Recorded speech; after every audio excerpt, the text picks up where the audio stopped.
Você já parou pra pensar na história por trás de Branca de Neve e os Sete Anões? O primeiro longa-metragem da Disney tem uma trajetória fascinante e as suas origens são ainda mais sombrias do que você imagina. Hoje a gente vai explorar as curiosidades do filme lá de 1937 e também o conto que deu origem a isso tudo. Então já deixa o seu like e também ativa o sininho para você receber mais conteúdos sobre animação e contos clássicos, caso seja um assunto que você gosta. E agora vamos pro vídeo.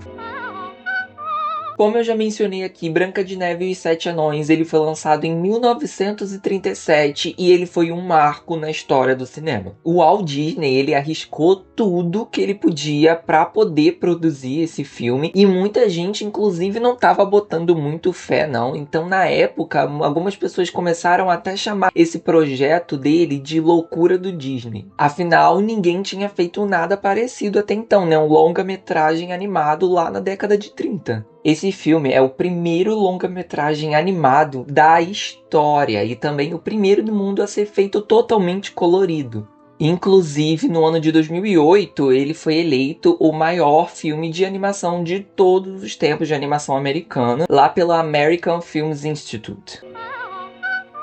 Se hoje em dia já leva anos para poder produzir um filme de animação, então você imagine lá na década de 30. O filme ele levou mais de 3 anos para ser produzido e ele custou ali aproximadamente 1,5 milhão de dólares. O que pode parecer muito pouco hoje em dia, já que qualquer filme custa 100 milhões. Mas na década de 30, 1,5 milhão de dólares era algo assim escandaloso. Era um valor muito alto e ainda mais para um projeto que ninguém estava botando muita fé porque era algo muito complexo de ser feito. Inclusive, teve uma técnica que é muito lembrada e muito famosa porque ela foi usada para fazer esse filme, que é chamada de rotoscópia.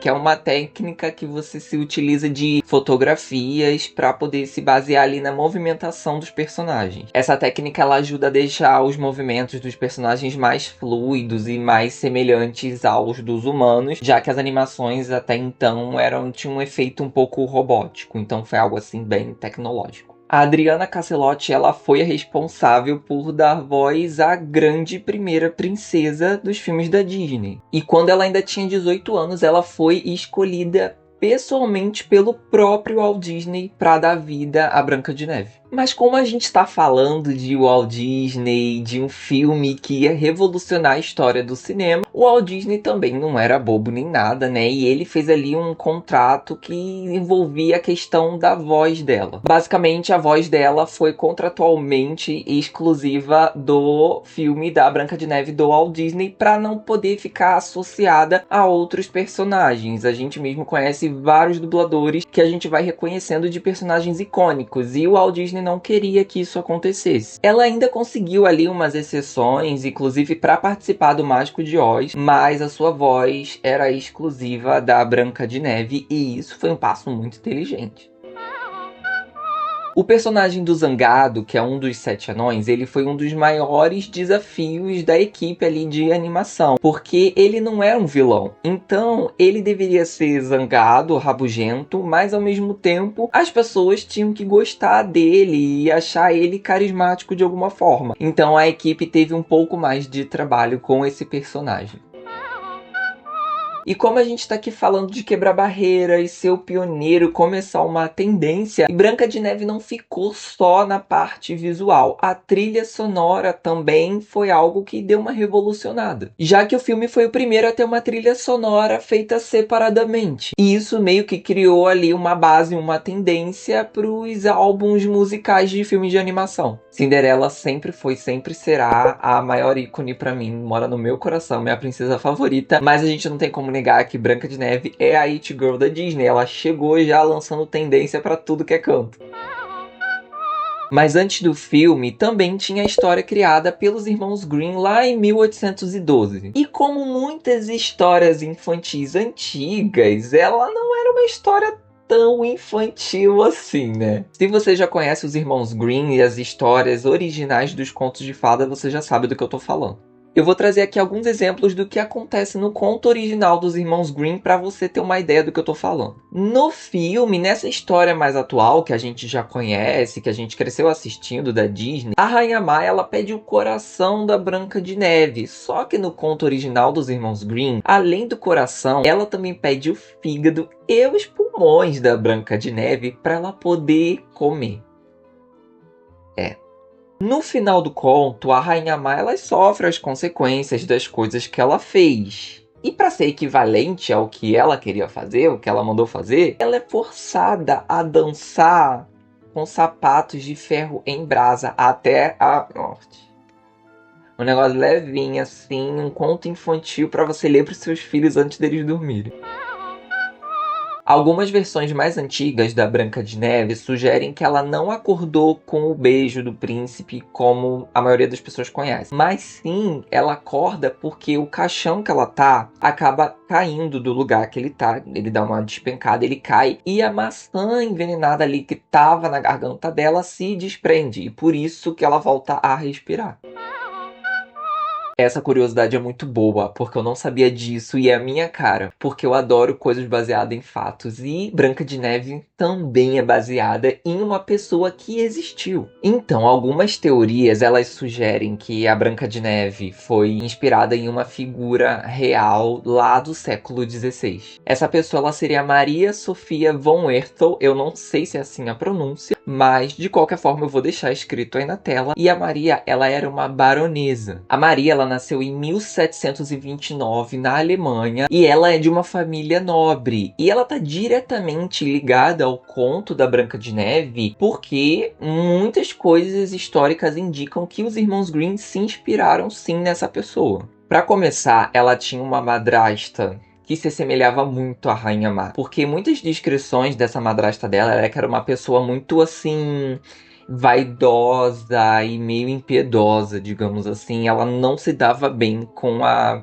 Maria, que seria a Branca de Neve. A Maria, ela não viveu ali com 7 anões, mas dizem aí a história, dizem por aí, joguei, né? Trouxe a teoria. É uma teoria, né? Dizem que em algum momento da vida dela, ela foi cuidada por pessoas que eram descritas de pequena estatura. Então talvez daí também tenha vindo essa inspiração com os 7 anões. E também os irmãos Grimm utilizaram ali de termos do folclore da época para acrescentar na história. Afinal, é uma inspiração. Assim, é uma teoria, mas muita coisa indica que os irmãos Grimm sim se inspiraram nessa pessoa em alguns elementos para poder criar ali a princesa da história deles. E a Maria também era de uma família nobre, e essas questões de intrigas familiares, de reino, não era algo incomum de acontecer na época dela, né? Então, assim, muita coisa, vários elementos ali indicam que ela seria a Branca de Neve da vida real. Mas é isso, embora tenha muitas semelhanças e muita gente acredite sim que essa baronesa é a Branca de Neve da história dos Irmãos Grimm, eles nunca chegaram a mencionar que de fato tinham se inspirado nela. Eles pegaram e se apropriaram de elementos folclóricos e coisas que eram contadas e passadas de boca a boca, de geração em geração, e utilizaram ali, né, uma versão mais dramática, acrescentaram vários elementos que eram bem comuns na época para criar essa história. Mas eu acho isso muito legal quando tem essas inspirações, quando dizem que tipo uma personagem como a Branca de Neve, por exemplo, existiu. Eu acho muito mais legal acreditar que ela existiu. Então vamos acreditar aqui no canal do Gigs, a gente acredita que ela existiu. Até porque não é tão viagem assim, é uma teoria que tem vários pontos que levam a gente achar que é verdade.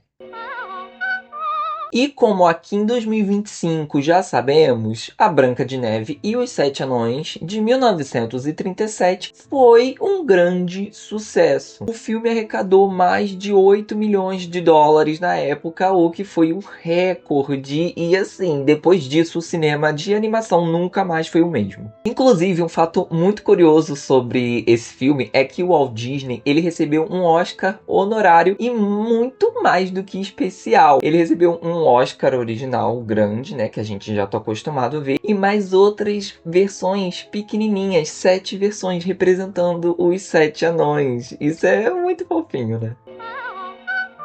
Além do filme ter sido selecionado como uma das melhores animações americanas de todos os tempos, Lá no ano de 1989, ele foi selecionado para preservação pela Biblioteca do Congresso, já que ele era culturalmente, historicamente e esteticamente importante. Então, quando alguém chegar e falar que esse filme é chato, é datado e tentar desmerecer, agora você já sabe que esse filme é muito importante para muitas animações que existem hoje em dia. Ele começou uma tendência muito importante. Talvez se não existisse Branca de Neve, a gente não teria metade dos filmes que tem hoje em dia. E o sucesso foi tão grande, o impacto cultural foi tão potente, que influenciou muitos diretores e muitos cineastas até a produzirem seus próprios filmes. O Mágico de Oz de 1939, por exemplo, foi inspirado pelo acontecimento que foi Branca de Neve. E o animador que fez o filme As Viagens de Gulliver, também de 1939, fez porque ele queria ali algo para bater de frente com Branca de Neve também. Ele queria ter o seu grande sucesso de animação. Então foi como eu falei, se não tivesse esse filme, a gente não teria muita coisa hoje em dia. Então a gente tem muito que agradecer pela princesa mais datada de todas. A gente tem que defender Branca de Neve.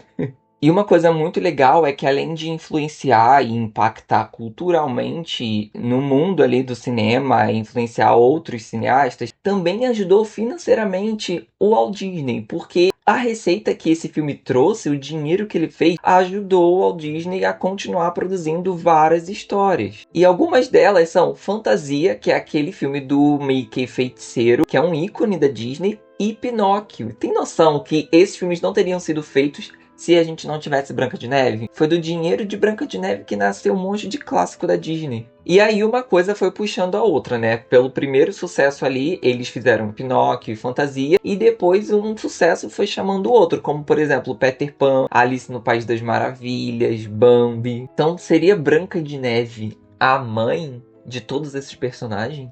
Fica aí o questionamento. Bom, espero que vocês tenham gostado. Eu acho que eu trouxe bastante curiosidade, bastante coisa legal. Conta aí pra mim qual que você achou mais interessante, a mais intrigante. E se você também sabe de alguma que eu não falei nesse vídeo, comenta também pra gente ficar sabendo e a gente trocar ideia aí nos comentários com os outros inscritos aqui do canal também. Que eu adoro quando vocês comentam. Inclusive, eu também faço vídeos com as indicações de vocês quando eu gosto. E se vocês gostam quando eu falo de animação e coisas clássicas, se vocês querem que eu traga mais princesas da Disney aqui no canal, mais curiosidades sobre os contos dos irmãos Grimm, comenta pra mim que eu posso fazer futuramente. E mais uma vez, não esquece de dar o like que me ajuda muito, ajuda o canal a crescer. O canal tem crescido bastante até nos últimos dias. É um canal muito pequeno, né? Eu ainda não sou monetizado, preciso de 1000 inscritos pra isso, mas eu tô amando a interação de vocês têm comentado cada vez mais. Muita gente me deu muita indicação, muita dica de vídeo, de tema de vídeo nos últimos que eu fiz. Então, muito obrigado a todo mundo que tá comentando, é muito importante pra mim. E se você ainda não é inscrito e gosta desses assuntos, se inscreve, compartilha também esse vídeo com seus amigos. Tchau e até o próximo vídeo.